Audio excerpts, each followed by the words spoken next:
Mungkin informasi satu ini bisa jadi perhatian bagi kita semua nih. Viral cerita seorang wanita di media sosial Twitter terkait penggunaan listrik di rumah. Yang biasanya dia dan suami membayar iuran listrik sebesar Rp500.000 per bulan, tapi tiba-tiba tagihannya jadi membengkak menjadi Rp68 juta. Wah, gimana tuh bisa kayak gitu? Yuk kita simak informasi selengkapnya berikut ini. Listrik menjadi salah satu kebutuhan utama kita saat ini. Bahkan tanpa adanya listrik, aktivitas kita dapat terganggu. Sebuah cerita dari wanita di Twitter menjadi viral gara-gara biaya tagihan listriknya. Wanita dengan akun @melanie_puccino itu berbagi cerita pada Jumat 15 Januari 2021. Pemilik akun Twitter @melanie_puccino bercerita bahwa awalnya pada tahun 2019, ia dan suaminya mendapat tagihan online dari PLN sebesar Rp5 juta. Ia mengaku kaget dengan tagihan tersebut karena menurutnya dirinya dan suami biasa membayar tagihan listrik sebesar 500 hingga 700 ribu per bulan.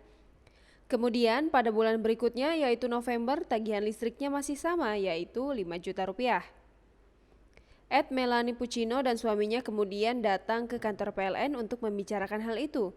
Tetapi dia mengaku bahwa hanya ada satpam yang melayani dirinya dan suami.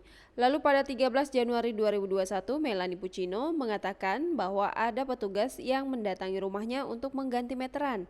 Petugas tersebut mengatakan bahwa meteran perlu diganti karena tidak presisi. Setelah itu, Melanie diberikan berita acara yang meminta agar dirinya datang ke kantor PLN untuk mengecek unit meteran bersama-sama karena ada angka yang tidak presisi.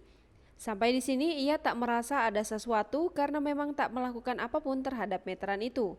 Wanita itu dan suaminya mengaku terkejut melihat hal tersebut.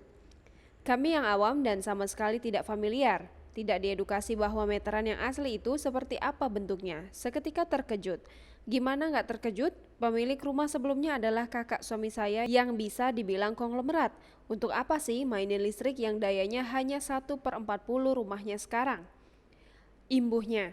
Lalu setelah itu barulah Melanie dan suaminya disodori tagihan listrik sebesar Rp68 juta.